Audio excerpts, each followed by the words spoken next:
Okay, thanks for coming along this morning to this press conference. The purpose of today is to outline the plans by People Before Profit and Solidarity to put forward a private members' motion this Wednesday, which will be debated between about 4 and 6 o'clock in the evening in the Dail, to unlock the procedural ruse that has been deployed by the government to block over 50 bills put forward by the opposition that have gained majority support in the Dail. The majority of elected members of the Dail have passed and agreed that these bills should proceed from second stage to the next stage of the parliamentary process, with a view, we would hope in many cases, to become law, but which have been blocked despite having majority support. And that has been done through this money message ruse, which is based on the existing standing orders of the Dail. It is not, we would argue, in line with the Constitution, which does prohibit opposition, anybody but the government, from putting forward bills that are explicitly designed to either raise taxes or to spend public money as their objective. And we accept that there is a constitutional prohibition on that. But we think it is essentially abusing this constitutional provision to extend that to bills that are not directly about either raising money or spending money, but which are about, making certain things legal or illegal, but which the government have argued, in order to money message them and block them, might have incidental or indirect expenses. And really, the breadth of bills that have been blocked by this is shocking. For us, we are particularly angry and frustrated in People Before Profit and Solidarity, because every single bill that we have got passed by the Dail has been blocked. We don't believe that's a coincidence. We think the government are absolutely determined to block the left from getting anything passed in the Dail. And in our case, that means a bill which is about introducing objective sex education in our schools. I mean, that's a pretty important issue. You would have thought it's about the health and welfare of our young people. A bill to allow for the legal prescription of medicinal cannabis. A bill which is about blocking evictions that would lead to homelessness. And Brid Smith's bill, which is about keeping fossil fuels in the ground, preventing the further issuing of fossil fuel extraction or exploration licenses, all of which very, very important issues, which will certainly enjoy a lot of political and public support. But it's not just us by any means, and that's why we have representatives of Frances Black's office here, of Senator Colette Kelleher's office here, Paul Murphy, who is part of Solidarity People Before Profit, just in case there's any doubt about that. Yes, but pretty much every opposition party has had bills blocked. Frances Black's bill, which is about the basically a prohibition on goods being brought into this country from the occupied territories.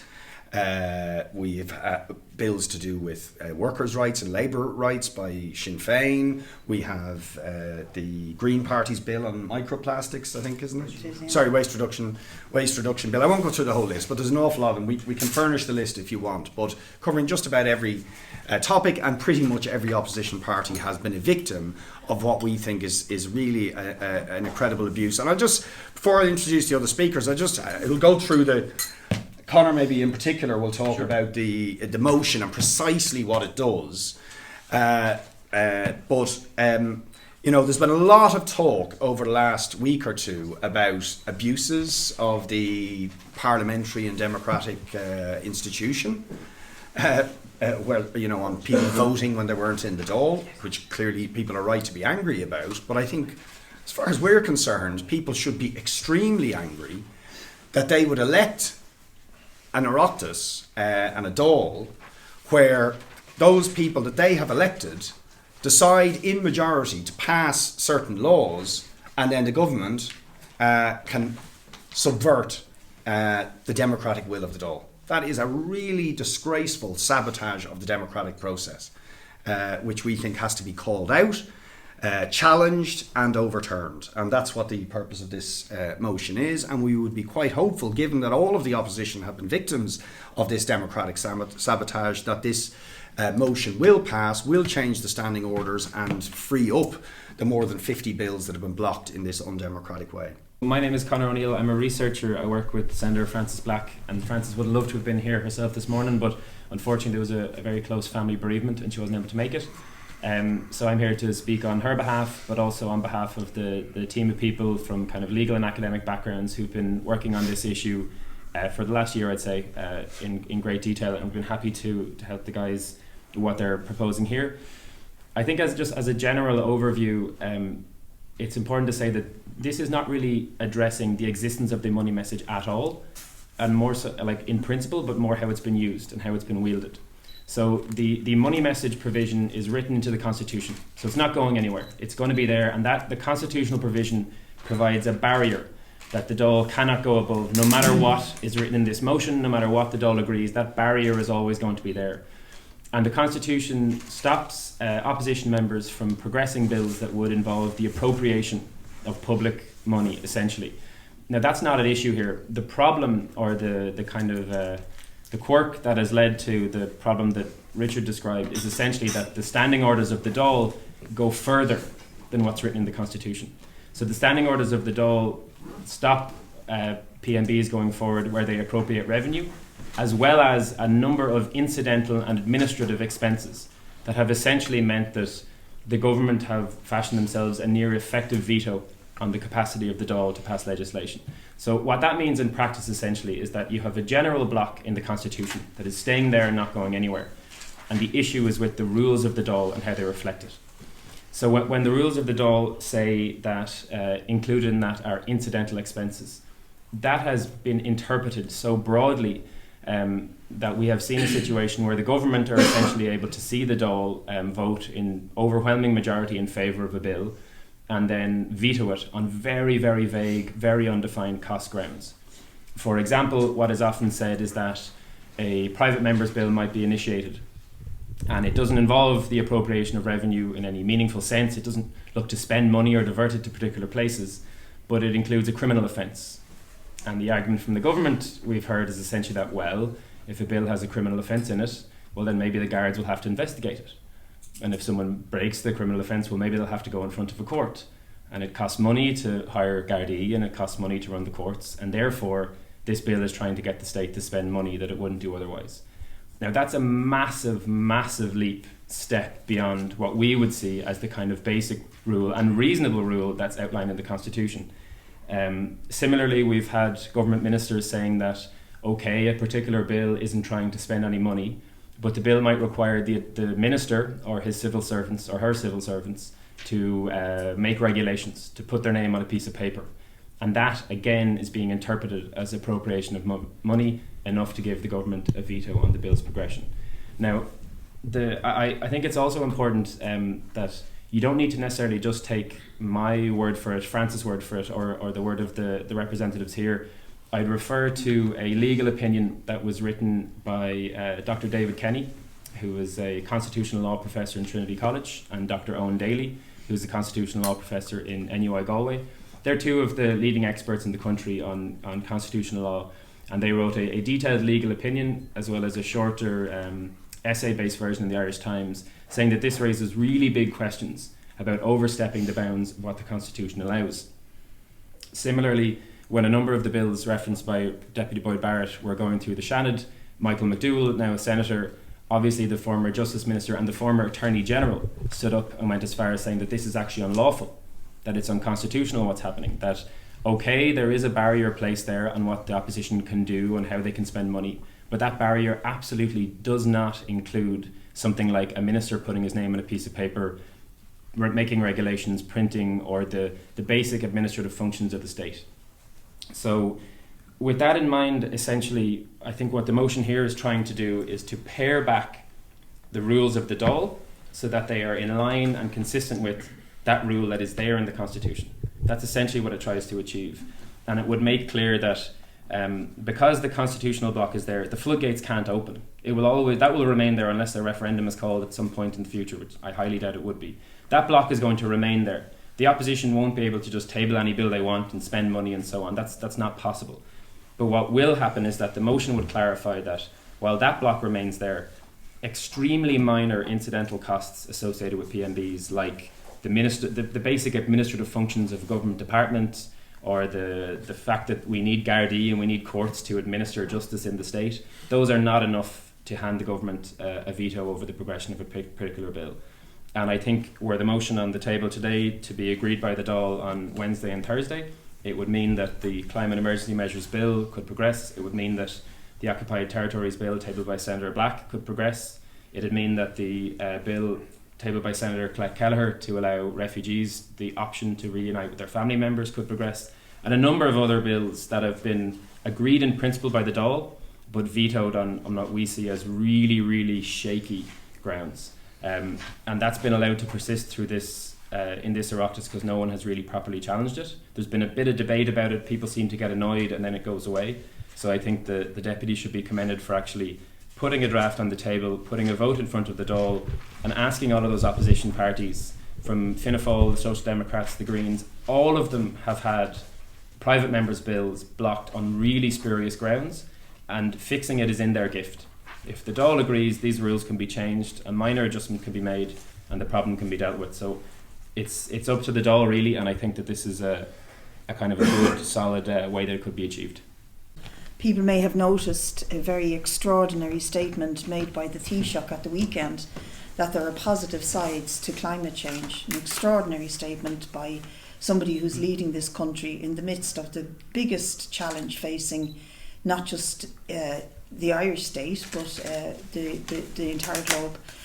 And they have spent so much time, effort and I suppose their own devious thoughts on how to block the Climate Emergency Measures Bill that we will have used, when we use up this time on Wednesday, this will be more or less the second private members' time, of which we have very little, that we have used to try and unblock this particular bill. And on both occasions, when the bill went to the Dáil and when the motion went to the Dáil to let it go to the committee stage, we got a huge majority in the Dáil supporting us. But then they blocked it with the money message, having said to us originally, the year previous, both the Ceann Comhairle's office and the Bill's office said to us, this does not require a money message. But they used it as a last resort.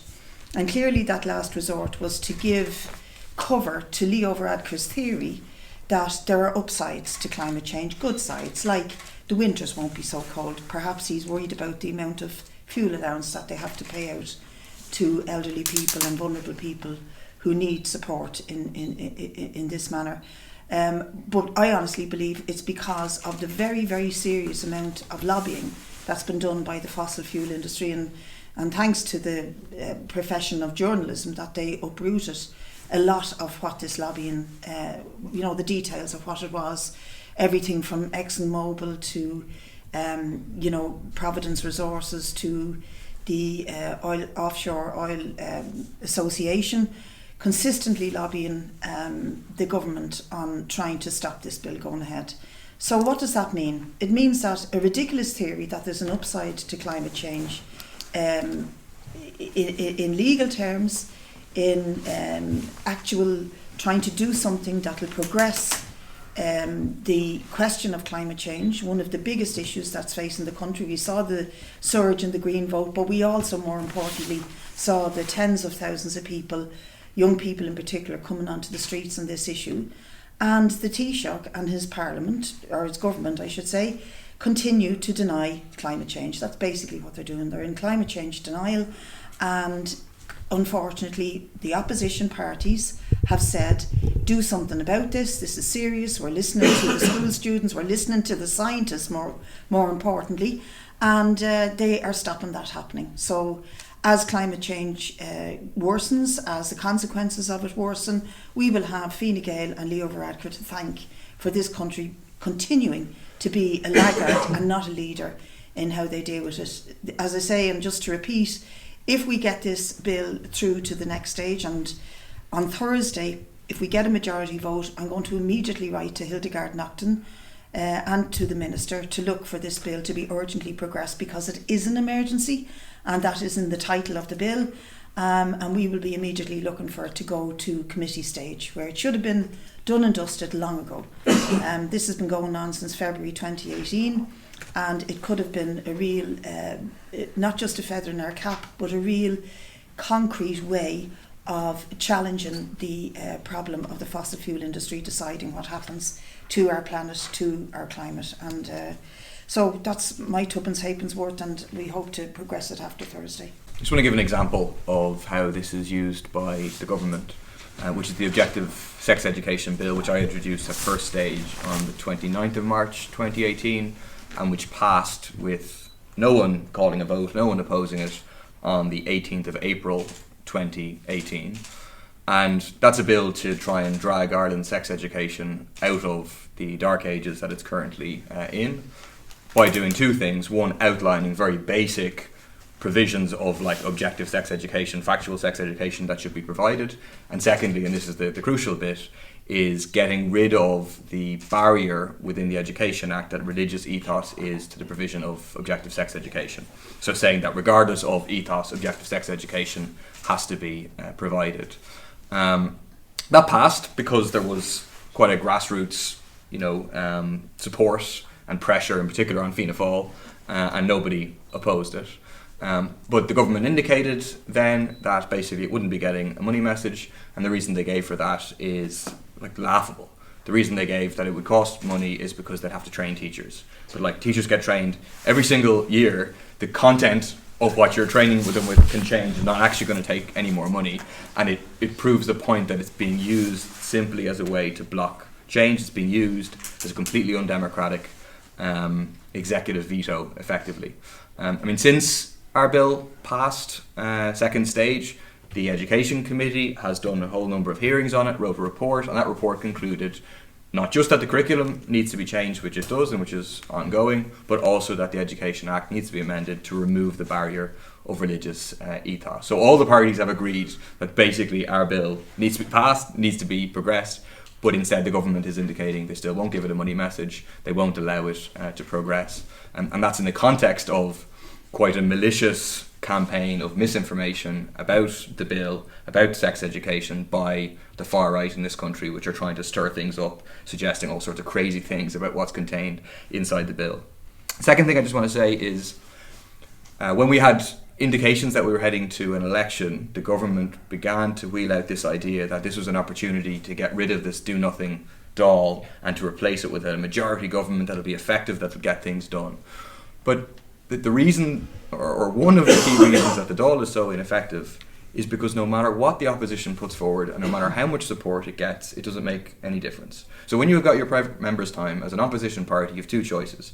You can put forward a motion, and many motions saying many things have passed, and it doesn't matter, the government just ignores it. They say, well, that's the will of the Dáil, we're going to go on and do what the government. Or you can choose to write a bill, which takes a lot of work to write a bill, which tries to change the law, and you get a majority for that, as is the case in over 50 instances, and then the government just, despite the fact of being defeated at second stage, doesn't do anything about it. So they make the opposition, the majority inside the Dáil, utterly powerless by their own executive veto. And this is different, and I think people are so used to now opposition stuff, be it motions or bills being passed and it making no difference, that people just expect nothing to change. This is a change to standing orders. If we pass it on Thursday, it's changed immediately. It's a significant democratic reform for the benefit of people across the country, for the benefit of future TDs in a future Dáil where executive veto won't be able to be used. And obviously the key people who'll decide whether it's passed or not will be Fianna Fáil. And this is a check and a test for Fianna Fáil as to whether they are complicit in this practice of executive veto. Because a cynical person could say that the use of the money message in this way suits them, because it means they get to vote for popular stuff where they're under pressure from below, knowing that the government isn't going to allow it to proceed. So they get the benefit of being seen to be for stuff. They might even give out about it not being progressed, but then they know it's not actually going to come into law. So where you have things, like the sex education bill, which initially they were against, they're able to kind of concede to pressure. So, they have said, and Jack Chambers has said, he's opposed to this executive veto. He's for amending the standing orders. this is their test for Thursday. If they vote for this, well then we've got to change immediately, and it will free up things for the opposition in this Dáil, but also in the future to get progressive measures passed. There's obviously a democratic deficit going on in the last this term of the Dáil, and I've had first-hand experience. We introduced a bill in June 2016, in relation to access to medicinal cannabis. And what's incredible about that bill was that it never got an official reason why it would not go to the next stage, even though on 2 occasions by a majority of the TDs that the TD said, look, it should go to the next stage. So it was never given any written reason, and I presume that's like in most bills. So obviously there's something going on, and the narrative is that this government, remember, is a minority administration. The majority of TDs are not in government, so you would think that some opposition bills should go through. Now, a number have, but most of the time it's down to political reasons and a veto by the government because it doesn't suit their agenda. And I think that goes to the heart of the democratic deficit that exists in the Dáil, and it's highly, highly undemocratic. And as a new TD, I think some of the practices that goes on in there is shocking, absolutely shocking. We are supposed to be TDs representing constituency across the country. Now, we put pieces of legislation forward that are progressive, but every single time we put them forward, there is a kind of a phantom kind of mirage that there's a democratic channel that we can actually put them through, but it's not. It's a complete farce. It's an absolute farce. And hopefully on Thursday that can change slightly. It's not going to change. It's not going to, because there's only about 4 or 5 months left of this Dáil anyway. So it's not, all them bills are not going to go through. But if there's 1 or 2 bills that should go through, particularly the ones bills that were kind of referenced here, it's them bills. But I can say, like, as a person that is new to this kind of game as such as being in here, it's deeply undemocratic what's happening, particularly on opposition bills. Yeah, we're having a protest outside the Dáil on Wednesday during the period of the debate. So it's starting at 5:30, and we have contacted civil society, trade union groups and other political parties that have bills blocked or who would have an interest in some of the bills that have been blocked. So we're hoping that people will come out and join that protest. And it might just be worth mentioning, because one journalist phoned me up earlier on to just underline what Paul Murphy said about the changing standing order. Journalists would be used to a situation where motions get passed and mean nothing, right? And we shouldn't have got used to that, in our opinion. And it's sort of just become, sure, that's the way it is. But in this case, this motion will actually change the standing orders. Right, so that is one of the few powers that the Dáil actually has to change its own rules. And so if this is passed, unless they pull something else out of the closet that we haven't anticipated, this would free up the block that currently exists on these bills and another similar private members' bills. So it should have real effect. So there's quite a lot at stake.